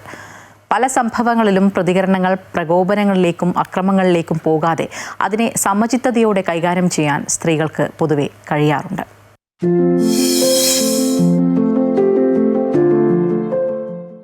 അമ്പിളി, ഈ പറഞ്ഞതുപോലെ ഈ സ്വന്തം മകള് നഷ്ടപ്പെട്ടിരിക്കുക, ആ സമയത്ത് ഒരു പിതാവിൻ്റെ മാനസികാവസ്ഥ. പക്ഷെ അതൊന്നും നമുക്ക് ഈ ഒരു കൊലപാതകമല്ല, ഒരു ആക്രമണത്തിന് ന്യായീകരണമല്ല. എങ്കിൽ കൂടിയും മകള് നഷ്ടപ്പെട്ടു, ഭർത്താവ് ഒരു കുറ്റവാളിയായി, ആ സമയത്ത് ഒരു കുടുംബത്തിൻ്റെ അത്താണി തന്നെ ഇല്ലാതാവുന്ന ഒരു അവസ്ഥയാണ്. ആ സമയത്താണ് ഈ ഭാര്യയിൽ നിന്ന് ഇത്തരത്തിലൊരു പ്രതികരണം വരുന്നത്. അതായത് ഭർത്താവ് ചെയ്തത്, അദ്ദേഹം തിരഞ്ഞെടുത്ത രീതി ഒട്ടും ശരിയായില്ല, നിയമപരമായി മുന്നോട്ട് പോകാനാണ് നമ്മൾ ആഗ്രഹിച്ചിരുന്നതെന്ന് ആ ഭാര്യ സമൂഹത്തോട് നമ്മളോട് വന്ന് തുറന്നു പറയുകയാണ്. അത് വളരെ ഇത്തരത്തിലുള്ള ഒരു സമയങ്ങളിൽ ആ സ്ത്രീ എടുക്കുന്ന ഒരു നിലപാടാണത്. വളരെ വൈകാരികതയ്ക്ക് അടിമപ്പെട്ടു പോവാതെ, കാരണം ഈ മകളെ നഷ്ടപ്പെടുകയൊക്കെ ചെയ്യുമ്പോൾ സ്ത്രീകളെ ഇത് വല്ലാതെ അങ്ങ് ബാധിക്കും. ചെറിയ കുട്ടിയാണ്, 9 വയസ്സായൊരു മകളാണ്. ആ സമയത്തൊക്കെ ഇത് വല്ലാതെ അങ്ങ് ഈ സ്ത്രീകളെ അടക്കം ബാധിക്കും. പക്ഷെ ആ സമയത്ത് കൂടി ഇത്തരത്തിൽ എല്ലാം നഷ്ടപ്പെട്ടിരിക്കുന്ന അവസ്ഥയിൽ കൂടി അവരെ അങ്ങനെ പറയാനുള്ള ഒരു ധൈര്യം, അല്ലെങ്കിൽ അത്തരത്തിലുള്ളൊരു നിലപാട് അവർ സ്വീകരിക്കുക എന്ന് പറയും. നിയമത്തിൻ്റെ വഴിയെ പോവുകയാണ് ഞങ്ങൾ ആഗ്രഹിക്കുന്നതെന്ന് പറയുന്നത്. പലപ്പോഴും ഈ പല അക്രമ സംഭവങ്ങളിലായാലും ഈ പലപ്പോഴുള്ള പെട്ടെന്നുള്ള ഒരു വൈകാരിക പ്രകടനങ്ങളിലായാലും ഈ അക്രമങ്ങളിലേക്കോ അല്ലെങ്കിൽ പെട്ടെന്നുള്ളൊരു പ്രകോപനങ്ങളിലേക്കോ സ്ത്രീകൾ പോകുന്നത് നമ്മൾ വളരെ കുറവായിരിക്കും കാണുക. അങ്ങനെ ഇല്ല എന്നല്ല, വളരെ അപൂർവമായിട്ടൊക്കെ ഉണ്ട്. പക്ഷെ എന്നിരുന്നാൽ കൂടിയും പൊതുവെ പുരുഷന്മാരിലാണ് അത്തരത്തിൽ ഒരു പെട്ടെന്നുള്ളൊരു പ്രകോപനങ്ങളും അല്ലെ വൈകാരിക പ്രകടനങ്ങളൊക്കെ കാണാറുള്ളത്. അപ്പോൾ ഇപ്പോൾ ഈ രംഭീസ എടുത്ത ഒരു നിലപാട് എന്ന് പറയുന്നത് അത് തീർച്ചയായും നമ്മൾ ചർച്ച ചെയ്യപ്പെടേണ്ടതല്ലേ? തീർച്ചയായും. കാരണം അതൊരു പക്വമായ നിലപാട് എന്നുള്ളതിനപ്പുറത്തേക്കൊരു ധീരമായ നിലപാട് എന്നുകൂടി നമുക്ക് പറയേണ്ടി വരും. ഇപ്പോൾ മായ സൂചിപ്പിച്ച പോലെ നമ്മൾ ഈ സംഭവം പറയുകയാണെങ്കിൽ കോഴിക്കോട് താമരശ്ശേരി താലൂക്ക് ആശുപത്രിയിലാണ് ഈ സംഭവം ഉണ്ടായത്. ഡോക്ടറെ ആക്രമിക്കുന്നത്, തൻ്റെ കുട്ടിക്ക് അമീബിക് മസ്തിഷ്കജ്വരം ബാധിച്ച് മരണപ്പെട്ടു. അപ്പോൾ ചികിത്സയിലൊരു പിഴവുണ്ടായി. ആ കുടുംബം ആരോപിക്കുന്നത് ആ കുട്ടിക്ക് ശരിക്കും അമീബിക് മസ്തിഷ്കജ്വരമായിരുന്നില്ല, അതുകൊണ്ട് തന്നെ അതിൽ അത്തരത്തിൽ പിഴവുണ്ടായി. അങ്ങനെ കുട്ടി നഷ്ടപ്പെടുമ്പോൾ ഉണ്ടാകുന്ന ഒരു പിതാവിൻ്റെ മാനസികാവസ്ഥ നമ്മൾ റിപ്പോർട്ടിലൊക്കെ മനസ്സിലാക്കിയത് വളരെയധികം മാനസിക സമ്മർദ്ദം നേരിട്ടിരുന്നു.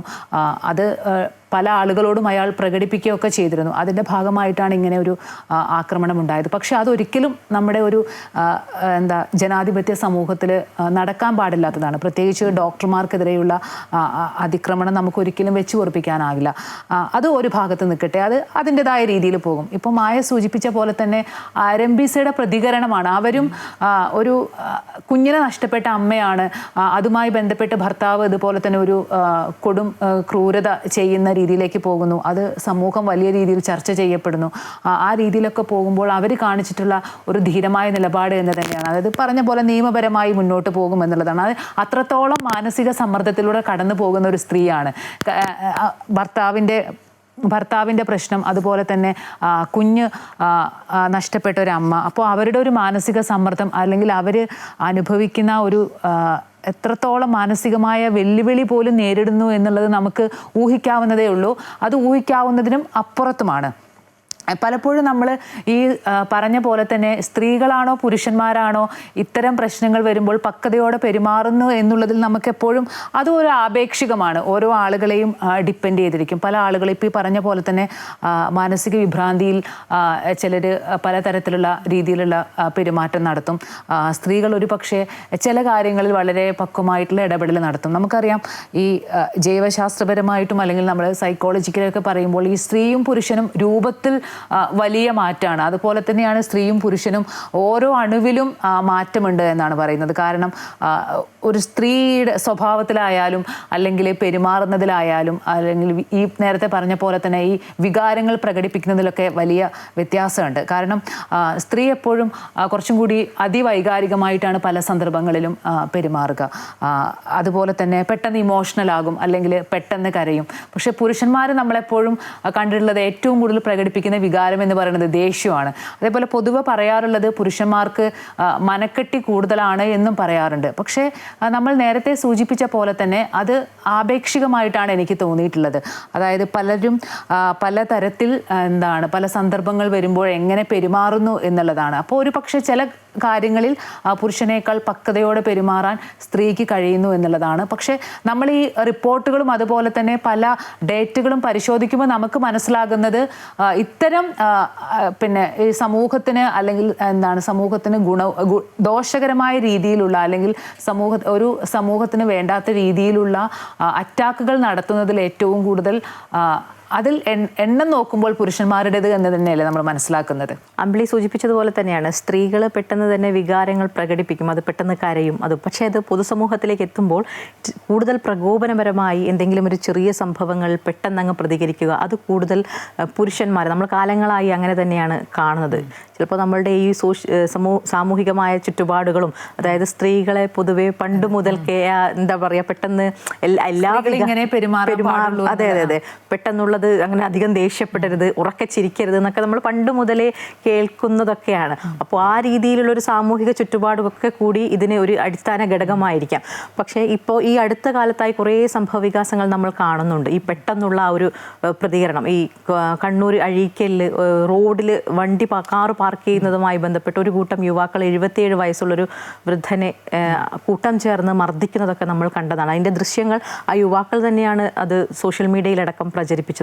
അതുപോലെ തന്നെയാണ് ഈ കൊച്ചിയിലുണ്ടായൊരു സംഭവം, CISF ഉദ്യോഗസ്ഥർ അത് സൈഡ് കൊടുക്കുന്നതുമായി ബന്ധപ്പെട്ടതാണെന്ന് തോന്നുന്നു, യുവാവിനെ അത് കൊലപാതകത്തിലേക്കാണ് കലാശിച്ചത്. അതുപോലെ തന്നെയായിരുന്നു കോഴിക്കോട് ഒരു ഫാമിലി കാറിൽ യാത്ര ചെയ്യുമ്പോൾ ഒരു വാഹനവുമായി ചെറുതായിട്ടൊന്ന് മുട്ടി. ചെറിയ നിസ്സാരമായിട്ടുള്ള ഒരു ആക്സിഡൻ്റ് ആയിരുന്നു. പക്ഷെ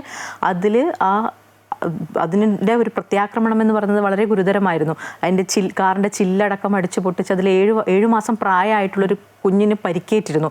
അതൊക്കെ നമ്മൾ വളരെ ഞെട്ടലോടെയാണ് കണ്ടത്. ഇപ്പോൾ അത്തരത്തിൽ പെട്ടെന്നുള്ള ഒരു ആക്രമണമാണ് ഇപ്പോൾ പലപ്പോഴും നമ്മൾ കൂടുതലായിട്ട് കാണുന്നത്. അതിൽ കൂടുതലായിട്ടുള്ളതും പുരുഷന്മാർ എന്ന് തന്നെയാണ് നമുക്കത് കാണുന്നത്. കാരണം കഴിഞ്ഞു പോയിട്ടുള്ള കുറേ സംഭവ വികാസങ്ങളൊക്കെ നമുക്ക് അങ്ങനെയാണ് കാണിക്കുന്നത്. ഈ ലോകത്ത് എമ്പാടും ശിക്ഷിക്കപ്പെടുന്നവരിൽ ഈ 95% പേരും പുരുഷന്മാരെന്നാണ് ഈ ഐക്യരാഷ്ട്രസഭയുടെ ഒരു കണക്കുകളൊക്കെ പറയുന്നത്. അതുപോലെ തന്നെയാണ് ഈ സ്ത്രീകളിൽ ഏകദേശം 30% പേരും അവരുടെ ജീവിതകാലത്ത് പങ്കാളികളിൽ നിന്ന് ഏതെങ്കിലും രീതിയിലുള്ള ഒരു ആക്രമണത്തിന്, അത് ലൈംഗികമായിട്ടാകാം ശാരീരികമായിട്ടാകാം, അത്തരത്തിൽ ആക്രമണത്തിന് ഇരയായിട്ടുണ്ടെന്ന് WHO ഒരു റിപ്പോർട്ട് തന്നെയുണ്ട്. പക്ഷേ ഇതെല്ലാ ആക്രമണങ്ങളും നടത്തുന്നത് പുരുഷന്മാരെന്നല്ല പറയുന്നത്. പക്ഷേ ഇതിൽ കൂടുതലായിട്ടും പെട്ടെന്നുള്ളൊരു അക്രമങ്ങൾ, പ്രകോപനങ്ങളൊക്കെ ഉണ്ടാകുന്നത് പൊതുവെ പുരുഷന്മാരിൽ നിന്നാണെന്ന് നമുക്ക് ഈ കണക്കുകളും നമുക്ക് അടുത്തിടെയുണ്ടായ സംഭവ വികാസങ്ങളൊക്കെ ചൂണ്ടിക്കാണിക്കുന്നത് അതുപോലെ തന്നെയാണ്. അതിൽ പ്രധാനമായിട്ട് ഈ സാമൂഹികമായിട്ടുള്ളൊരു ചുറ്റുപാടുകൾ അതൊക്കെ ഒരു പ്രധാന ഘടകമായിട്ട്, ഞാൻ നേരത്തെ പറഞ്ഞതുപോലെ ഒരു സോഷ്യൽ കണ്ടീഷനിങ് ഒക്കെ അതിൻ്റെ ഭാഗമായിട്ടുണ്ടാകും. അതുപോലെ തന്നെയാണ് ഈ പെട്ടെന്നൊരു പ്രകോപനമൊക്കെ ഉണ്ടാകുമ്പോൾ സ്ത്രീകൾ പൊതുവെ ആക്രമണങ്ങളിലേക്കൊന്നും നീങ്ങില്ല. നമുക്കത് സംസാരിക്കുക, അല്ലെങ്കിൽ ഒരു സമവായത്തിലെത്താം, അല്ലെങ്കിൽ പറഞ്ഞത് നമുക്ക് ശരിയാക്കാം. ആ രീതിയിലുള്ള കാര്യങ്ങളൊക്കെ സ്ത്രീകളുടെ ഭാഗത്തു നിന്നാണ് കൂടുതലായി വരുന്നത്. സമചിത്തതയോടുകൂടി ഇടപെടുന്നതൊക്കെ സ്ത്രീകളുടെ ഭാഗത്തു നിന്നാണ് വരുന്നത്. പിന്നെ പ്രത്യേകിച്ച് എല്ലാം ഇതൊരു സാഹചര്യങ്ങളുടെ ഒരു കൂടി സമ്മർദ്ദത്തിലായിരിക്കും. ചിലപ്പോൾ പല ആളുകളും പല രീതിയിലുള്ള ഒരു മാനസിക ചുറ്റുപാടിലൂടെ ആയിരിക്കും കടന്നു പോകുന്നത്. സ്ട്രെസ്സ് കൂടുതലുണ്ടാകും. പിന്നെ ഓരോ സന്ദർഭങ്ങൾക്കനുസരിച്ചും ആ സമയത്ത് എന്താണോ അവരുടെ മാനസികാവസ്ഥ അതിനനുസരിച്ചായിരിക്കും പലരും പെരുമാറുന്നത്. ഈ സ്ത്രീ പുരുഷ വ്യത്യാസം, ഹോർമോണിലടക്കം ഈ വ്യത്യാസങ്ങൾ ഉണ്ടെങ്കിൽ കൂടിയും നമ്മുടെ ഈ ചുറ്റുപാടുകളും നമ്മളുടെ ആ മാനസികാവസ്ഥയൊക്കെ ഇതിനെ ബാധിക്കുന്നുണ്ട് എന്ന് തന്നെയാണ് മനസ്സിലാകുന്നത്.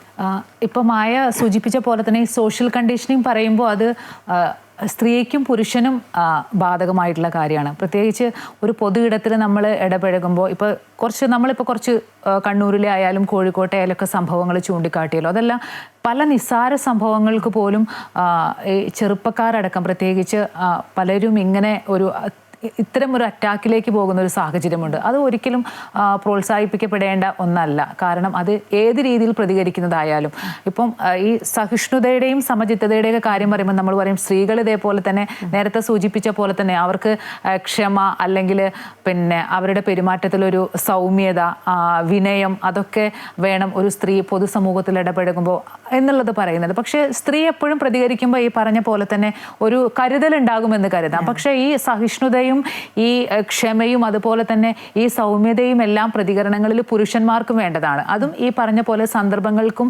സാഹചര്യങ്ങൾക്കും അനുസരിച്ചാണ് ഏത് രീതിയിൽ പ്രതികരിക്കണമെന്നുള്ളത്. പിന്നെ നമ്മൾ ഈ കടുത്ത മാനസിക സംഘർഷങ്ങളിലൂടെ കടന്നു പോയിട്ടാണ് പലരും ഇത്തരത്തിലുള്ള പ്രവണതകളിലേക്ക് പോകുന്നത് എന്നുണ്ടെങ്കിൽ അത് ചില പരിശോധനകൾക്കും വിധേയമാക്കേണ്ട കാര്യമാണ്. അപ്പോൾ പറഞ്ഞ പോലെ തന്നെ ഒരു പൊതു ഇടത്തിൽ നമ്മളൊരു സാമൂഹ്യ ബോധത്തോടു കൂടി അല്ലെങ്കിൽ ഒരു സാമൂഹ്യ ബോധ്യത്തോടു കൂടി ജീവിക്കുമ്പോൾ അവിടെ ഈ പറയുന്ന എല്ലാ ഘടകങ്ങളും സ്ത്രീക്കും പുരുഷനും അനിവാര്യമാണ്. ഓരോ ആളുകളും ഏത് രീതിയിൽ പ്രതികരിക്കും അല്ലെങ്കിൽ ഏത് രീതിയിലൊരു ഇടപെടൽ നടത്തും എന്നുള്ളത് എന്താ പറയുക, പുരുഷനും സ്ത്രീയും കരുതലോടുകൂടി തന്നെ ചെയ്യേണ്ടതാണ് എന്ന് തന്നെയാണ് ഞാൻ കരുതുന്നത്. പുരുഷനായാലും സ്ത്രീ ആയാലും ഇത്തരം ആക്രമണങ്ങൾ നടത്തുന്നത് ഒട്ടും ആശ്വാസകരമല്ല. പെട്ടെന്നുള്ള വികാര പ്രക്ഷോഭങ്ങൾ ആക്രമണത്തിലേക്ക് ഉൾപ്പെടെ നീങ്ങുമ്പോൾ അതിന്റെ ദൂരവ്യാപക പ്രത്യാഘാതങ്ങൾ ചെറുതല്ല എന്ന് കൂടി ഓർക്കുക.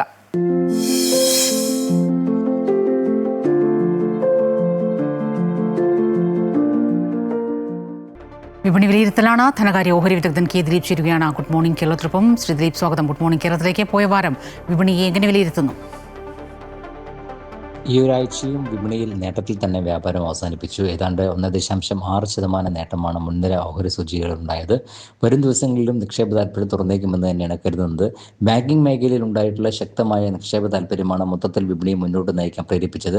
മാത്രമല്ല, കമ്പനികളുടെ പ്രവർത്തന ഫലങ്ങൾ, ആദ്യമായി പുറത്തു വന്ന TCSന്റെ പ്രവർത്തന ഫലം ഉണ്ടാക്കിയിട്ടുള്ള ഒരു അനുകൂല സാഹചര്യവും വിപണിക്ക് പിന്തുണയേകി. IT മേഖലയിൽ ഒരു നിക്ഷേപ താല്പര്യം പ്രകടമാവുകയും ചെയ്തു. വരും ദിവസങ്ങളിലും കൂടുതൽ കമ്പനികളുടെ പ്രവർത്തന ഫലങ്ങൾക്കനുസരിച്ചുള്ള നീക്കങ്ങളാണ് വിപണിയിൽ പ്രതീക്ഷിക്കുന്നത്. അടുത്തയാഴ്ച പ്രധാന ബാങ്കിംഗ് ഓഹരികളായ ICICI bank, HDFC bank, Axis bank തുടങ്ങിയവയുടെ പ്രവർത്തന ഫലങ്ങൾ വരുന്നുണ്ട്. അതും വിപണിക്ക് ഇനിയുള്ള ദിവസങ്ങളിൽ നിർണായകമായിരിക്കും. ആഗോള സാഹചര്യങ്ങളും തൃപ്തികരം തന്നെയാണ്. മാത്രമല്ല, വിദേശ നിക്ഷേപ സ്ഥാപനങ്ങളും വിപണിയിൽ അനുകൂലമായി ഇടപെടുന്നു. കഴിഞ്ഞ ആഴ്ചയിൽ മിക്ക ദിവസങ്ങളിലും വിദേശ നിക്ഷേപ സ്ഥാപനങ്ങളും വിപണിയിൽ അറ്റ നിക്ഷേപത്തിലായിരുന്നു. വരും ദിവസങ്ങളിലും സമാനമായ രീതിയിലുള്ള നിക്ഷേപ താല്പര്യം തുറന്നേക്കുമെന്ന് തന്നെയാണ് കരുതുന്നത്. സാങ്കേതികമായി മുൻനിര സൂചികയായ നിഫ്റ്റിക്ക് ഇനി 25,400 എന്ന നിലവാരത്തിലാണ് പ്രധാന പ്രതിരോധ നിലവാരമായി കണക്കാക്കുന്നത്. അത് ഭേദിച്ച് വ്യാപാരം തുടരുന്ന ഒരു സാഹചര്യത്തിൽ മുന്നോട്ട് നീങ്ങാനുള്ള സാധ്യതയുമുണ്ട്. ഇന്നലെ വ്യാപാരത്തിനിടെ 25,300 മുകളിൽ വ്യാപാരം നടന്നിരുന്നു. എങ്കിലും 25,300 താഴെയാണ് വ്യാപാരം അവസാനിപ്പിച്ചത്.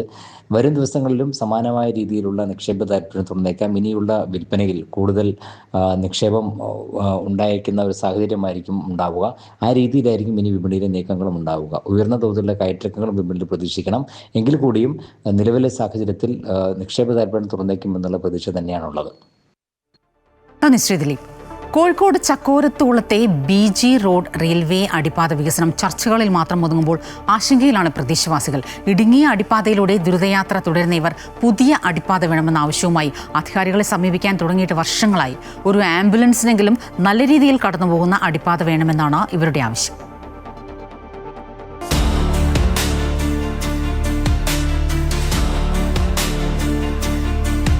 2 മീറ്ററിൽ താഴെ മാത്രം വീതിയും ഉയരവുമുള്ള ഇടുങ്ങിയ റെയിൽവേ അടിപ്പാതയിലൂടെ സാഹസിക യാത്ര തുടരുകയാണ് പ്രദേശവാസികൾ. നടക്കാവ്, ചക്കോരത്തുകുളം, വെസ്റ്റിയിൽ, തോപ്പയിൽ വാർഡുകളിൽ ഉൾപ്പെട്ടതാണ് BG റോഡ് അടിപ്പാതയുടെ പരിസര പ്രദേശം. കണ്ണൂർ റോഡിലേക്കും തീരദേശ റോഡിലേക്കും എത്തുന്ന വഴിയാണിത്. ചെറിയ വാഹനങ്ങൾ മാത്രം കടന്നുപോകുന്ന ഈ വഴി ഒരേ സമയം 2 വാഹനങ്ങൾക്ക് കടന്നുപോകാൻ കഴിയാത്ത അവസ്ഥയാണ്. ഒരാൾക്ക് അസുഖം വന്നാൽ അവരെയും കൊണ്ട് ആംബുലൻസിൽ ഇതിലെ കടന്നുപോകാൻ സാധിക്കില്ല. നഗരത്തിലെ പ്രധാനപ്പെട്ട വെസ്റ്റ് ഹിൽ ശ്മശാനത്തിലേക്ക് ആംബുലൻസിൽ മൃതദേഹം എത്തിക്കാൻ കഴിയാത്ത അവസ്ഥയും ഇവിടെ ഉണ്ടായിട്ടുണ്ട്. അത്തരം സാഹചര്യങ്ങളിൽ വെസ്റ്റ് ഹിൽ വഴി കിലോമീറ്റർ ചുറ്റിപ്പോകേണ്ട അവസ്ഥയാണെന്ന് പ്രദേശവാസി സൂരജ് പറഞ്ഞു. മൊത്തമായിട്ട് ഇപ്പോൾ രാവിലെ ഇപ്പോൾ ഡ്യൂട്ടിക്ക് പോകുന്നവർ തന്നെയാണെങ്കിൽ രാവിലെ ഫുള്ള് ഇവിടെ ബ്ലോക്ക് ആയിരിക്കും. പിന്നെ ശ്മശാനം ഇവിടെയാണ് വരുന്നത്. പിന്നെ രണ്ടാമത്തെ കാര്യം വെച്ചാൽ ഒരാൾക്ക് സുഖമില്ലെങ്കിൽ അഥവാ വലിയൊരു വണ്ടി വരണേ തന്നെ ചുറ്റിയിട്ട് വെസ്റ്റിൽ നമ്മളെ മറ്റേ ഗേറ്റ് കടന്നിട്ട് വരണം. ആ ഗേറ്റ് അടവാണെങ്കിൽ അവിടെയും പ്രശ്നമാണ്. ഒരു മഴ പെയ്താൽ പിന്നെ വെള്ളക്കെട്ട് കാരണം അടിപ്പാത വഴി ഒട്ടും സഞ്ചരിക്കാൻ കഴിയാത്ത സ്ഥിതിയാണ്. നിരവധി സമരങ്ങൾ നടത്തിയിട്ടും പ്രശ്നത്തിന് പരിഹാരം കാണുന്നില്ല എന്ന് BG റോഡ് അണ്ടർപാസേജ് വികസന സമിതി എക്സിക്യൂട്ടീവ് മെമ്പർ സുധീഷ് പറഞ്ഞു. ഒരു അരമണിക്കൂർ മഴ പെയ്താൽ 2 മണിക്കൂറിൽ ഗതാഗതം തടസ്സപ്പെടുന്ന ഒരു യാത്രാ ദുരിതപാതയാണ് സത്യത്തിൽ ഈ അണ്ടർ പാസേജ്. ഇപ്പോൾ എൻ്റെ വീട്ടിലൊക്കെ എൻ്റെ മകനൊക്കെ കാറുണ്ട്. ഞങ്ങളൊക്കെ കാർ ഒന്നുകിൽ റെയിലിൻ്റെ പടിഞ്ഞാറ് നിർത്തിയിട്ട് നടന്നു വരികയാണ് ചെയ്യുക, അല്ലെങ്കിൽ ഒരു 4 കിലോമീറ്റർ ചുറ്റി വെസ്റ്റിൽ താണിക്കൽ കൂടെ വന്ന് ബീച്ചിൽ കൂടെ വീട്ടിലേക്ക് കയറുന്നൊരു സ്ഥിരം കാഴ്ചയാണ്. അതുകൊണ്ട് മാത്രമല്ല ഞങ്ങളുടെ സ്ഥലത്തിൻ്റെ ഈ വികസന മുരടിപ്പിൻ്റെ പ്രധാനപ്പെട്ട കാരണം ഈ സ്ഥലത്തിന് തീരെ വിലയില്ലാത്തൊരവസ്ഥയാണ്. നിലവിലെ അടിപ്പാതയോട് തൊട്ടുചേർന്ന് വടക്ക് വശത്ത് പുതിയ അടിപ്പാത നിർമ്മിക്കാനുള്ള സാധ്യതയാണ് റെയിൽവേ ഇപ്പോൾ മുന്നോട്ട് വെച്ചിരിക്കുന്നത്. ഇതിന്റെ സാധ്യതാ പഠനത്തിനായി 3 ലക്ഷത്തോളം രൂപ റെയിൽവേയിൽ കെട്ടിവെക്കേണ്ടതുണ്ട്. കോർപ്പറേഷൻ ഫണ്ടിൽ നിന്നും തുക അനുവദിച്ചാൽ വൈകാതെ തന്നെ പ്രശ്നം പരിഹരിക്കാമെന്നാണ് പ്രദേശവാസികളുടെ പ്രതീക്ഷ. ഇതിനായി ഇവർ കോർപ്പറേഷനിൽ നിവേദനവും സമർപ്പിച്ചിട്ടുണ്ട്. ഈ കാണുന്ന ഇടുങ്ങിയ വഴിയിലൂടെ ദുരിതയാത്ര ചെയ്യുന്ന ഇവർക്കു നേരെ അധികാരികൾ ഇതുവരെ കണ്ണു തുറന്നിട്ടില്ല. എത്രയും പെട്ടെന്ന് പുതിയ അടിപ്പാത നിർമ്മിക്കണമെന്നാണ് ഇവരുടെ ആവശ്യം. ക്യാമറാമാൻ ശ്രീജിത്തിനൊപ്പം വർഷ ഗിരീഷ്, അമൃത ന്യൂസ്, കോഴിക്കോട്. ഇടുങ്ങിയ റെയിൽവേ അടിപ്പാത കാരണം ജനങ്ങൾ അനുഭവിക്കുന്ന ബുദ്ധിമുട്ട് ചെറുതല്ലെന്നും വർഷങ്ങളായി ഇതിനായി സമരം ചെയ്യും തങ്ങൾക്ക് ഇനിയെങ്കിലും പുതിയ അടിപ്പാത നിർമ്മിച്ചു നൽകണമെന്നും BG റോഡ് അണ്ടർ പാസേജ് വികസന സമിതി കൺവീനർ മിഥുൻ പറയുകയാണ്. നമ്മൾ റെയിൽവേയിൽ ബന്ധപ്പെട്ടപ്പോൾ അവർ പറഞ്ഞു വെച്ചാൽ ഇത് അടിപ്പാതയല്ല, ഇത് പൊളിച്ചിട്ട് ഒരിക്കലും നന്നാക്കാൻ കഴിയില്ല, ഇത് കൺവേർട്ടാണ് എന്നാണ് പറഞ്ഞത്. അപ്പോൾ ഞങ്ങളിത് കോർപ്പറേഷൻ മുഖാന്തരം നമ്മൾ മന്ത്രിമാരെ എല്ലാവരും കണ്ട്, MP മാരെ കണ്ടു. ഞാൻ ഡൽഹിയിൽ പോയിട്ട് അവിടെ മന്ത്രിമാരെ കണ്ടിരുന്നു. അപ്പോൾ അതിൻ്റെ ഭാഗമായിട്ട് കുറേ മന്ത്രിമാർ, MLA മാർ, MP മാരൊക്കെ ഇവിടെ വന്നു. കോർപ്പറേഷൻ്റെ മേയർ വന്നു. നമുക്ക് കുറേ വാഗ്ദാനങ്ങളൊക്കെ തന്നു, പക്ഷേ ഇതുവരെ ഒന്നും നടന്നിട്ടില്ല. ഇപ്പം ഈ ഇടയായിട്ട് നമ്മൾ BJP ആയിട്ട് ബന്ധപ്പെട്ട് റെയിൽവേൻ്റെ ആൾക്കാരൊക്കെ വന്നു. 2 പ്രാവശ്യം ഫീസിബിൾ സ്റ്റഡി നടത്തി. അതിനുശേഷം അതിൻ്റെ പേപ്പർ പ്രോസസ്സിങ്ങിലാണെന്നാണ് പറഞ്ഞത്. എത്രത്തോളം നടക്കുമെന്ന് നമുക്ക് ഇവിടുത്തെ നാട്ടുകാർക്ക് പ്രതീക്ഷയില്ല. എന്ന് വെച്ചാൽ അത്രയും ഞങ്ങൾ പല ആൾക്കാരും പോയി കണ്ടിട്ടുണ്ട്. ഇവിടുത്തെ മെയിൻ വിഷയം എന്താണെന്ന് വെച്ചാൽ നമുക്ക് അത്യാവശ്യ ഘട്ടത്തിൽ നമുക്ക് ഒരു സൂക്കേട് എമർജൻസി വന്നു കഴിഞ്ഞാൽ നമുക്ക് റെയിൽ കടക്കണമെങ്കിൽ, കണ്ണൂർ റോഡിൽ എത്തണമെങ്കിൽ നമ്മൾ ചുറ്റിപ്പോകണം, ഒരു 3 കിലോമീറ്റർ ചുറ്റണം. അത് റെയിൽവേ ഗേറ്റ് ഉണ്ട്. റെയിൽവേ ഗേറ്റ് കുടുങ്ങി കഴിഞ്ഞാൽ വീണ്ടും വൈകും. ഈ പ്രായപൂർത്തിയായ കുട്ടികൾക്ക് കല്യാണം വരുന്ന സമയത്ത് അത് മുടങ്ങുക. നല്ല നല്ല പ്രപ്പോസൽ വരുന്നില്ല. ചില നമ്മൾ ബീച്ച് കഴിഞ്ഞാൽ നമുക്ക് ശ്മശാനമാണ് വരുന്നത്. അതിലേ വരുമ്പോൾ ശ്മശാനം, ഇതിലേ വരുമ്പോൾ ഈ റെയിലിൻ്റെ ഈ വെള്ളക്കെട്ട് കാണുമ്പോൾ കൂടുതലായിട്ട് കല്യാണങ്ങൾ മുടങ്ങുന്നൊരവസ്ഥ ഉണ്ട്. ഇവിടെ നമുക്കൊരു പ്രധാനപ്പെട്ട ഒരു വഴി വേണം. ഈ ചളി ചവിട്ടാണ്ട് കുട്ടികൾക്ക്, വിദ്യാർത്ഥികൾ സ്കൂളിൽ പോകാനും വരാനും ഈ സുഖമില്ലാത്തവരൊക്കെ കടന്നു പോകാനും പറ്റുന്ന നല്ല ഒരു വഴി വേണം നമുക്ക്.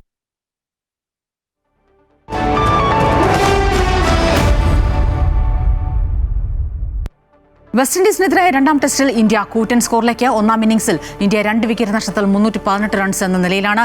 സെഞ്ചുറി നേടിയ യശസ്വി ജയ്സ്വാളിന്റെയും 87 റൺസ് എടുത്ത സായി സുദർശന്റെയും പ്രകടനമാണ് ഇന്ത്യക്ക് കരുത്തായത്. 173 റൺസുമായി ജയ്സ്വാളും 20 റൺസുമായി ശുഭ്മാൻ ഗില്ലുമാണ് ക്രീസിൽ.